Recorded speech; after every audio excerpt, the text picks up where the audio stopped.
Halo Sobat Nobar, selamat datang di Nobar. Kembali lagi bersama saya Tobi yang kali ini akan membawakan film aksi pencari keadilan yang berjudul The Awakener yang dirilis pada tahun 2018. Mengisahkan tentang pembalasan dendam seorang pasukan khusus yang anaknya tewas dengan mengenaskan karena tidak mendapati pertolongan dari pihak rumah sakit. Ia pun menjadi simbol untuk para pemberontak anti korupsi di bidang kesehatan Brazil. So, tanpa berlama-lama lagi, siapkan mata, telinga, dan anu-anuan kalian semua. Mari kita nobar dan inilah The Awakener.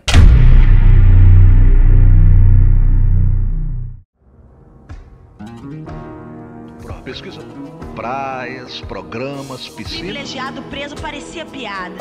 Pagou propina pro... Kisah diawali dari sebuah pemberitahuan dari berita yang mengabarkan jika sekarang negara Brazil menjadi sangat rawan dengan pelaku korupsi, di mana para warga yang mengetahui tindakan-tindakan kotor menjadi lebih brutal dan dengan nekat memberontak di jalanan. Tentu saja ini terdengar sangat familiar dengan negara mana ya?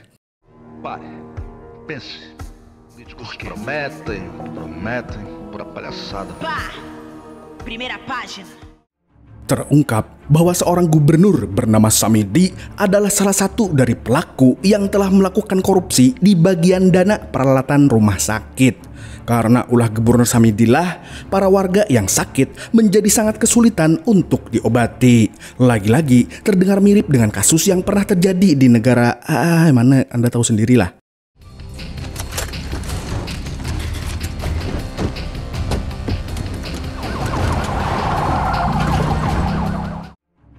Pada suatu hari, dua orang petugas kepolisian khusus bernama Miguel dan Edu ditugaskan untuk menangkap Gubernur Samidi. Mereka adalah sahabat yang sudah menangani banyak kasus sebelumnya. Tapi alih-alih terlihat panik saat ditangkap, Gubernur Samidi masih terpantau sangat chill sambil menyeduh segelas kopi hangat.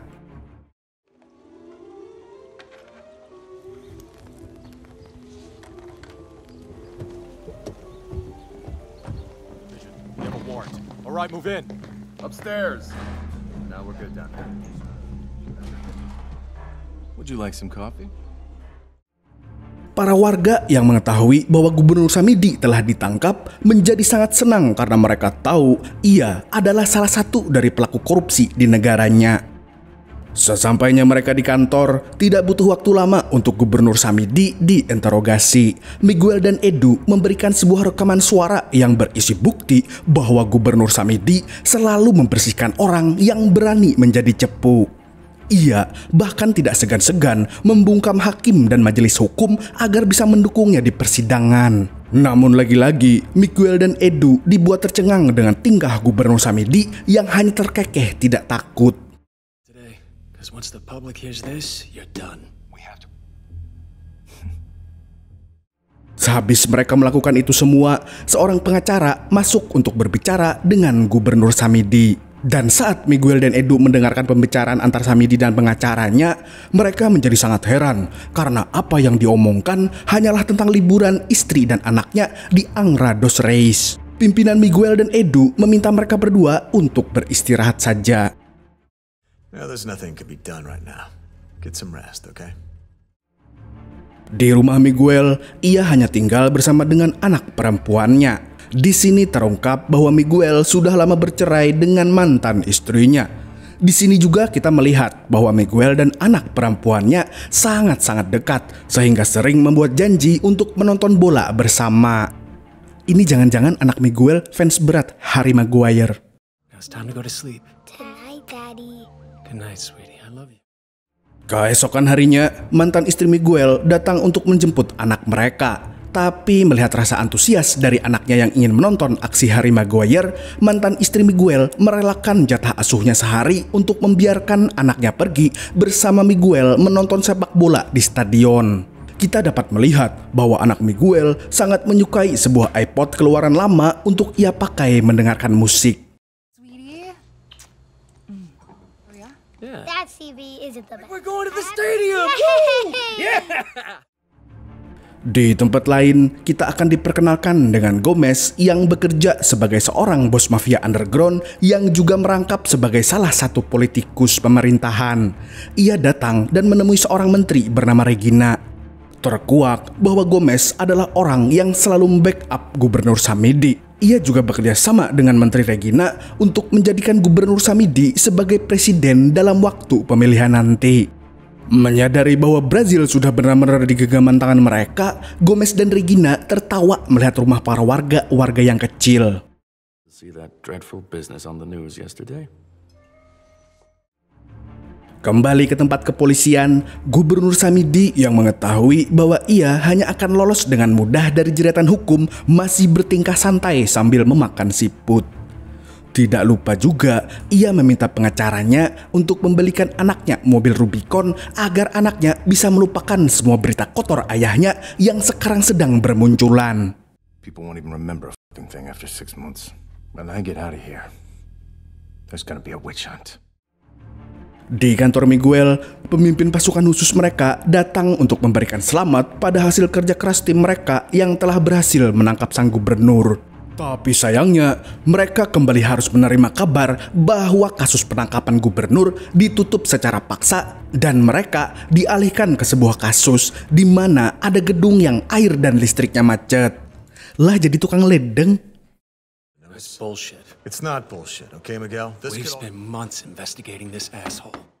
Mendengar keputusan pemimpinnya itu, Miguel dan Edu tidak terima. Pemimpin mereka lalu berkata bahwa siapa saja orang yang menentang kehendaknya boleh angkat kaki dari kantor kepolisian ini. If anyone has objections or problems accepting their orders, they can see me in my office. Miguel pun menjemput anaknya yang sangat ingin menonton di stadion setelah diberikan beberapa ciuman perpisahan dari mantan istrinya. Don't worry, it'll be alright. We'll be on time. Miguel dan anaknya pun berangkat, tapi tak disangka pada saat itu terjadi sebuah demonstran pemberontakan yang dengan sengaja menembakkan senjata api secara random. Dan tiba-tiba... Please talk to me, baby. My daughter was shot and she isn't responding. Bring the gurney. Tanpa pikir panjang, Miguel langsung membawa anaknya ke rumah sakit terdekat. Di sana, anaknya masih belum sadarkan diri. Luka tembak yang dialami membuat anaknya kehilangan banyak darah. Miguel yang sudah mengantar anaknya harus menunggu beberapa antrian lain agar anaknya bisa segera ditangani dokter. Tapi rupanya di sana ia melihat bahwa ternyata ia bukanlah satu-satunya orang yang kesusahan mencari pertolongan pertama. You said you were going to take her into surgery.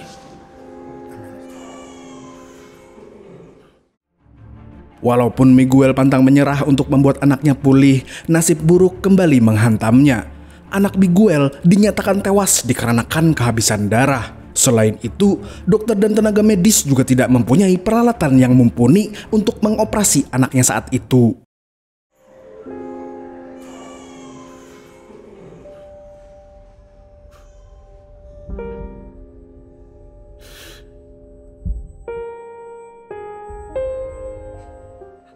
Tell me, Miguel.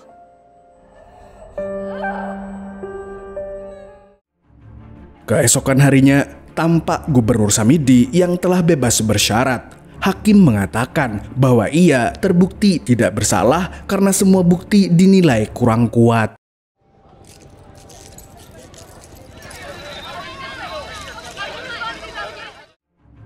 Malam harinya, Miguel didatangi oleh Edu. Mengetahui bahwa partnernya sangat terpukul dengan kepergian anaknya, Edu mencoba mencari penembak yang membunuh anak temannya. The bullet didn't give us a clue. We'd do it.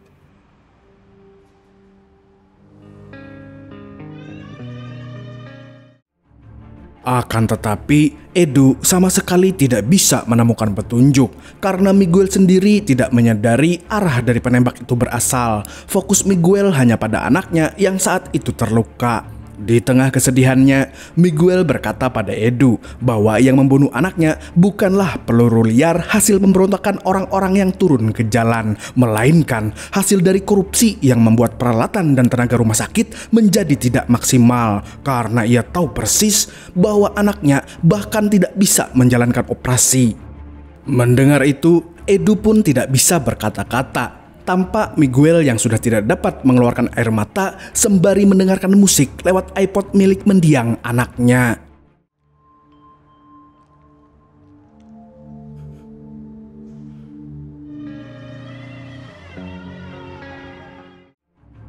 Adegan kembali dibuka dengan segelintir ingatan Miguel tentang anaknya.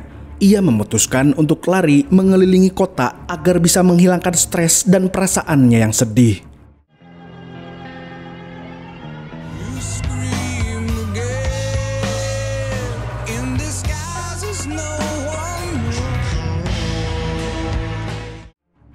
Di tengah-tengah itu semua, kita kembali dihebohkan dengan sebuah jumpa pers di mana Gubernur Samidi mendeklarasikan tentang niatnya untuk menjadi calon presiden. Tidak hanya itu, ia juga berjanji untuk menumpas berita-berita hoaks yang mengatakan bahwa ia melakukan korupsi dana peralatan kesehatan. Ia berjanji akan mendonasikan semua gaji dan meningkatkan infrastruktur fasilitas kesehatan di Brazil. Susah. That I will be the next president of this fine country of ours. Tentu saja, mendengar hal itu, para warga Brazil yang sudah melihat bukti nyata kebusukan dari Gubernur Samidi menjadi sangat marah dan memutuskan untuk melakukan demo besar-besaran di depan gedung gubernur. Miguel yang menyaksikan berita jumpa pers itu di jalan tanpa sadar berada di dekat gedung gubernur. Ia kemudian melihat betapa tidak bergunanya suara dari para warga terhadap pemerintahan yang kotor.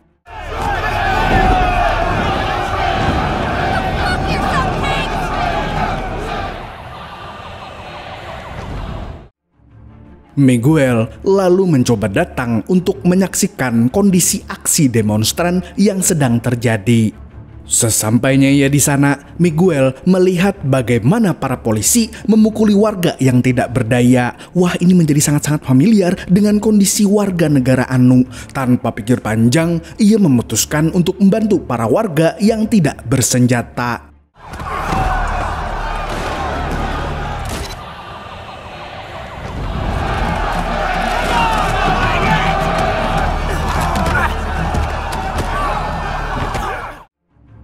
Di tempat itu juga ada seorang wanita yang bernama Nina. Ia adalah satu-satunya orang yang dapat mendokumentasikan semua hal kejam yang dilakukan oleh Polikis. Miguel tanpa sengaja tertembak oleh sebuah gas air mata. Karena hal itulah ia harus tertunduk tidak berdaya. Namun dari belakang, para warga memberikannya sebuah topeng anti gas.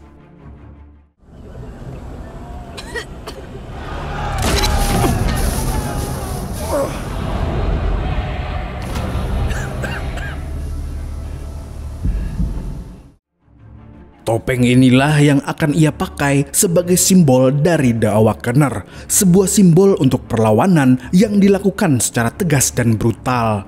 Tidak lama setelah Miguel memakai topeng tersebut, sebuah musik dimainkan, tanda ia akan menghabisi semua polisi yang ada di hadapannya.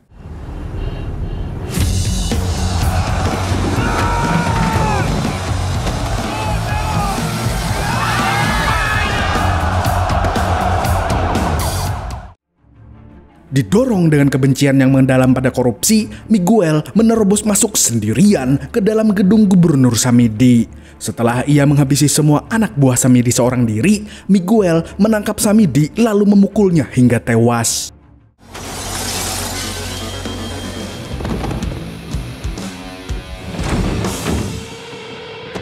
Get your hands off me! Get off me!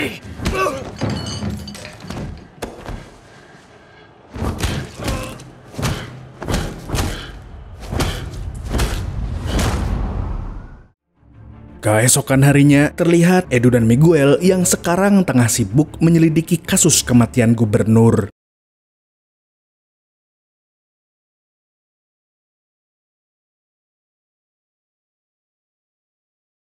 para aksi demonstran yang berhasil tertangkap dibawa untuk diperiksa sebagai saksi kunci terhadap kasus tersebut. Di antaranya mereka semua ada wanita yang dikenali oleh Miguel kemarin, yang tidak lain tidak bukan adalah Nina. Nina yang mengetahui bahwa Miguel adalah orang yang membunuh gubernur hanya bisa terdiam dikarenakan bukti video aksi Miguel ada di handphone miliknya yang sudah disita sebagai barang bukti.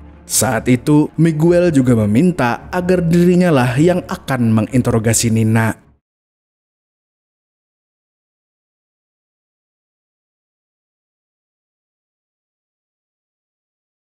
Di ruang interogasi, diketahui bahwa Nina adalah seorang hacker profesional yang belum banyak dikenali orang-orang. Miguel juga memberitahu Nina dia hanya akan dijatuhkan hukuman penjara kantor selama 12 jam. Karena mengingat ia hanyalah anak di bawah umur. Miguel lalu memperingati Nina bahwa jika ia melakukan hal kriminal lagi, ia akan dijebloskan ke penjara dewasa, mengikuti nasib ibu kandungnya. Terkuak bahwa ibu Nina adalah salah satu tahanan di penjara Brazil. Nina hanya menjawab semua perkataan Miguel dengan kata-kata yang ia tulis di sebuah kertas. Kata itu berbunyi, "Aku melihatmu kemarin." Mengerti akan maksud dari Nina, Miguel lalu meminta kata sandi handphone Nina untuk ia ambil. Untungnya, Nina langsung memberikan passwordnya karena ia mengagumi cara Miguel membela para demonstran kemarin.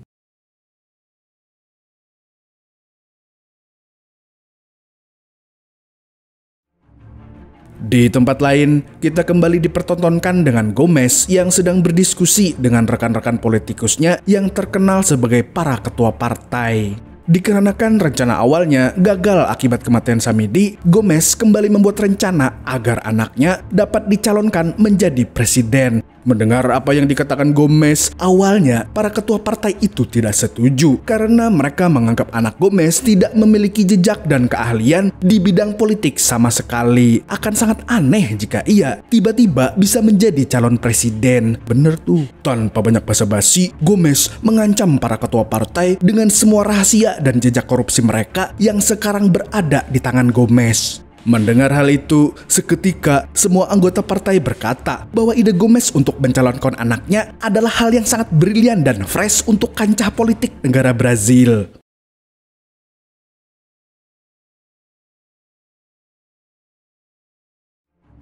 Di kantor polisi, Miguel mengambil beberapa barang bukti untuk mencari handphone milik Nina. Dan setelah ia menemukan handphone tersebut, secepat mungkin ia menghapus video yang berkaitan dengan dirinya.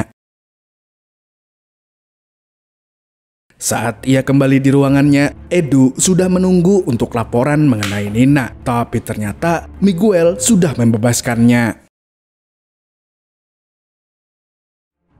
Malam harinya, ketika Nina sedang ingin pulang ke rumahnya, Miguel menghampirinya dan mengajak Nina untuk masuk ke dalam mobil. Saat itu, Miguel lalu mengatakan bahwa saat ia mengecek handphone milik Nina, ia tidak sengaja melihat banyak file milik pemerintahan yang bisa saja jadi bukti untuk semua tindakan korupsi yang mereka lakukan. Nina pun hanya mengatakan bahwa ia sudah membagikan itu ke semua orang. Tapi walaupun begitu, suara rakyat tidak cukup kuat untuk membasmi semua tikus-tikus koruptor.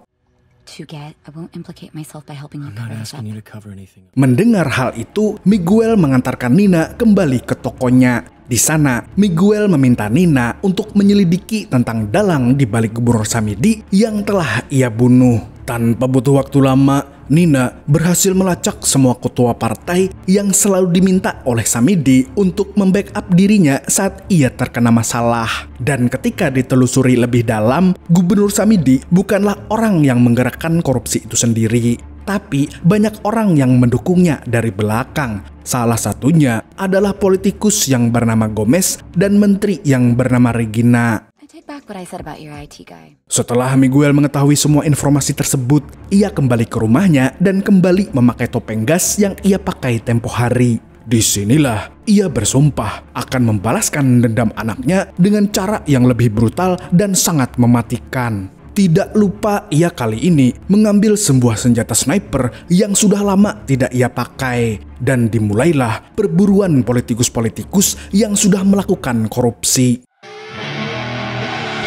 I see her rolling up, Uber black Cadillac, high heel boots and a sexy body full of tats. Baby's bad, oh baby's hella bad. After her there ain't no coming back. Wanna take a run at that. I think she's feeling me. Turn it up a few degrees. My imagination of her body gets the best of me. Oh gosh, she's such a tease. Bitten lips, bruised knees. I'm addicted to her, need her touching me. Cause she got a bad little waist. And we tearing down this place. Scene berikutnya kemudian memperlihatkan Miguel yang kembali datang kepada Nina. Kali ini ia meminta bantuan untuk kembali mengincar Menteri Regina. Mendengar permintaan Miguel, Nina kembali mempertanyakan apakah hal yang mereka lakukan adalah hal yang benar ataukah salah. Miguel lalu membujuk Nina dengan cara mengancamnya memakai HP milik Nina yang masih di tangan Miguel. Mendengar itu, Nina tidak punya pilihan lain selain mengikuti kemauan Miguel untuk menghabisi Regina.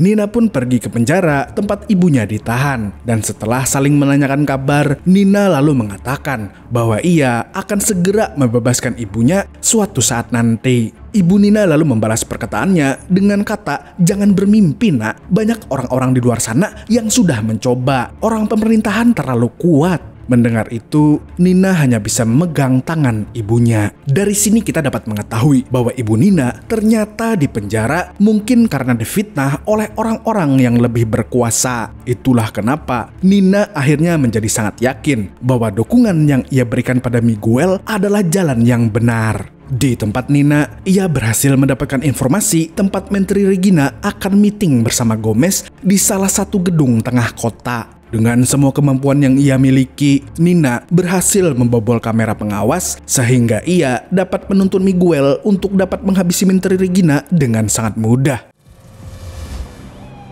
I'm a fucking hacker. Sayangnya, di satu sisi, Edu berhasil memecahkan langkah dari sosok The Awakener yang selanjutnya. Dan ternyata, dugaannya sangat benar. Target selanjutnya adalah Menteri Regina. Miguel menyusup ke gedung tersebut memakai keahliannya sebagai pasukan khusus.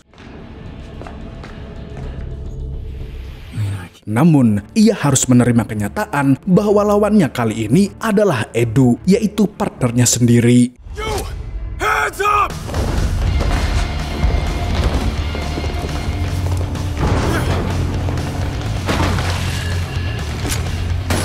Miguel yang tidak bisa melawan sahabatnya itu memilih untuk kabur dan membatalkan misi yang akan ia lakukan. Untungnya di tempat pelariannya sudah ada Nina yang bersiap mengobati luka tembaknya.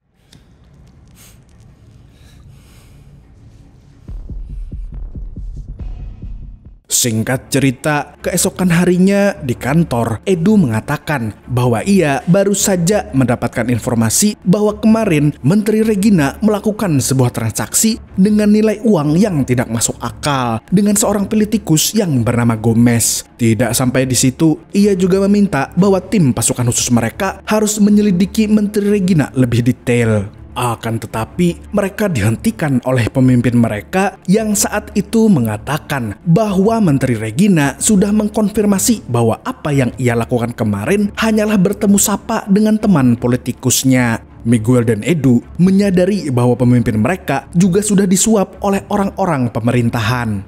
Saat malam tiba, Miguel yang mengetahui bahwa Menteri Regina ternyata berhubungan erat dengan Gomez memutuskan untuk membunuh Gomez memakai topeng The Awakener. Dengan bantuan Nina, tidak butuh waktu lama untuk Miguel menemukan lokasi tempat Gomez tinggal.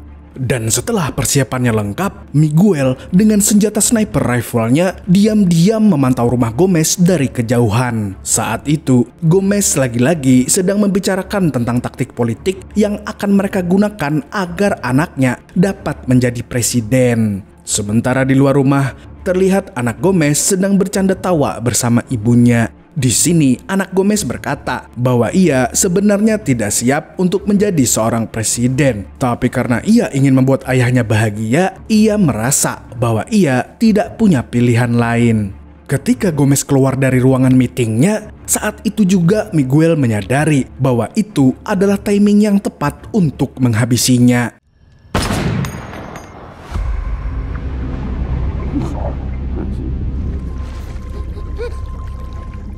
Berita tentang kematian anak Gomez menggemparkan media, dan karena tidak ingin terlihat berduka, Gomez menggunakan kesempatan ini untuk mencalonkan dirinya sendiri sebagai presiden. Parah. Right now, the whole country is talking about me. Kali ini, ia akan menjadi kandidat presiden dan bersaing bersama dengan seorang wali kota yang terkenal sangat jujur bernama Julia.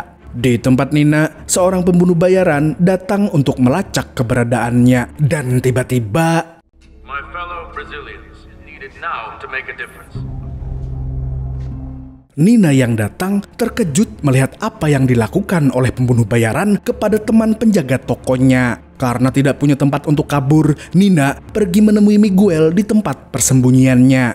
Usut punya usut, ternyata Nina sudah diikuti oleh beberapa orang suruhan Gomez. Sehingga mereka dapat dengan mudah mengetahui lokasi persembunyian Miguel.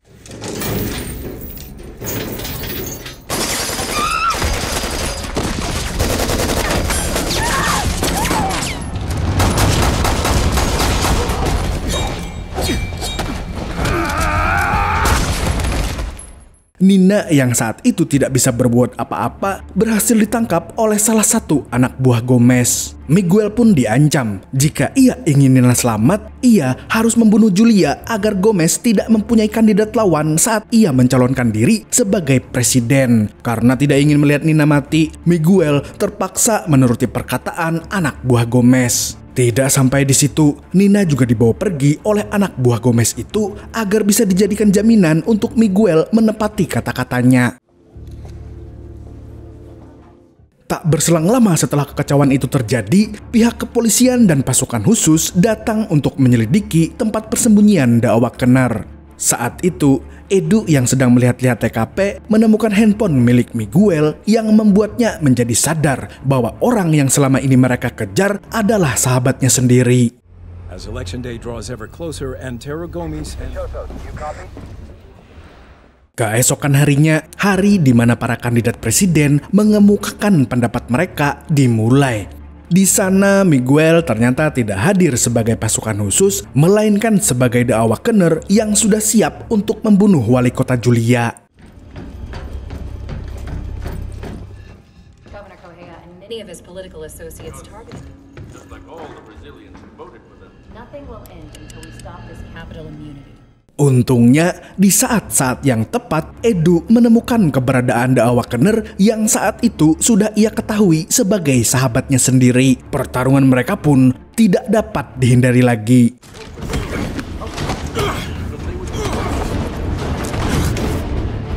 Tapi karena Edu tidak dapat membunuh sahabatnya sendiri, Miguel tetap berusaha menembak Julia.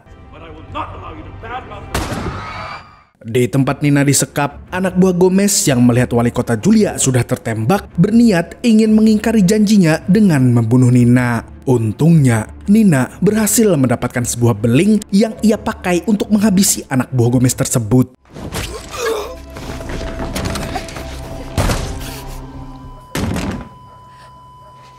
Kembali ke Miguel, ternyata ia telah berhasil ditangkap oleh Edu. Ia dibawa ke kantor polisi untuk dijebloskan ke sel khusus. Dan selang beberapa lama, ia pun dikunjungi oleh mantan istrinya. Mantan istrinya lalu memberitahu bahwa ia sekarang sudah tidak mengenali Miguel lagi. Bahkan menurutnya, anak mereka yang telah meninggal pun pasti tidak ingin melihat ayahnya dikenal sebagai pembunuh. Mendengar itu, Miguel tidak bisa berkata apa-apa. Di dalam benaknya ia berpikir, bahkan mantan istrinya tidak ada di saat anak mereka mati di pelukannya. Bagi Miguel, para koruptor tetaplah orang yang secara tidak langsung membunuh putri kecilnya.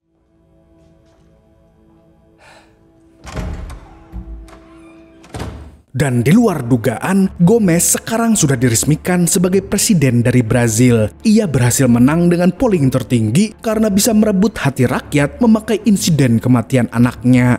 Secara diam-diam, Gomez memerintahkan agar Miguel dihabisi di penjara khususnya itu. Karena satu-satunya orang yang mengetahui rahasia busuk yang pernah dilakukan oleh Gomez adalah Miguel seorang. Pemimpin pasukan khususnya lalu masuk bersama beberapa orang untuk menghabisi Miguel. Untungnya, dengan refleks yang ia miliki, Miguel dapat melindungi dirinya.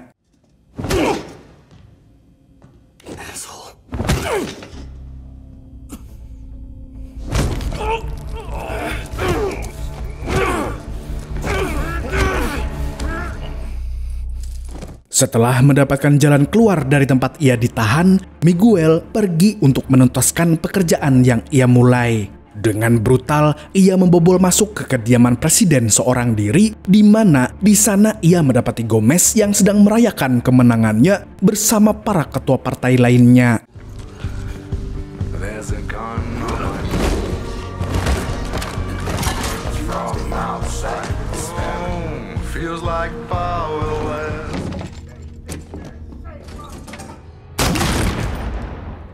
Dan akhirnya Miguel berhasil berhadapan-hadapan dengan Gomez. Dan sebelum ditembak, Gomez berkata bahwa orang-orang sepertinya akan tetap terus ada. Lalu Miguel membalas dengan kata-kata savage yang berbunyi, kalau begitu orang-orang sepertiku juga akan tetap terus ada untuk menghabisinya. Setelah membunuh Gomez, Miguel memutuskan untuk menghapus jejaknya dengan cara meledakkan bom yang sudah ia persiapkan dari awal ia datang.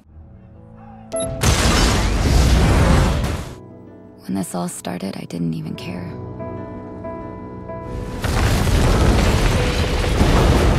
Country, is it possible? Film pun ditutup dengan memperlihatkan puing-puing sisa ledakan. Topeng The Awakener pun ditemukan di antara reruntuhan tersebut. Lalu kita kembali diperlihatkan dengan seseorang yang berpakaian persis dengan Miguel sedang mengawasi keadaan kota dengan sniper rifle andalannya, yang merupakan tanda bagi para koruptor bahwa nyawa mereka tidak akan aman selama ada orang yang mewarisi tekad dari Miguel. Tamat. Nah, kalau dilihat dari IMDb-nya, rating film berbahasa Portugis ini mendapat 6,3/10. Kalau dari ceritanya, saya rasa cocok dikasih rating 7/10. Dari aksinya yang sangat keren, saya rasa bisa deh 7/10 juga. Menurut kalian gimana? Setuju nggak kalau saya kasih rating 7/10? Kalau kalian punya pendapat, mari berdiskusi di kolom komentar mengenai film yang satu ini. Film ini mengajarkan pada kita bahwa sebagai seorang manusia yang memiliki tanggung jawab lebih, janganlah kita melakukan sesuatu yang hina seperti layaknya korupsi, karena itu dapat mengundang kehancuran atau musibah pada orang-orang yang haknya kita ambil. Sama seperti pengambilan sendal di masjid. Segitu dulu untuk kali ini. Saya Tobi, mewakili orang-orang yang terjebak tidak punya biaya untuk balik ke kota sehabis mudik, mengucapkan sampai jumpa di video selanjutnya dan kamsya. Assalamualaikum warahmatullahi wabarakatuh.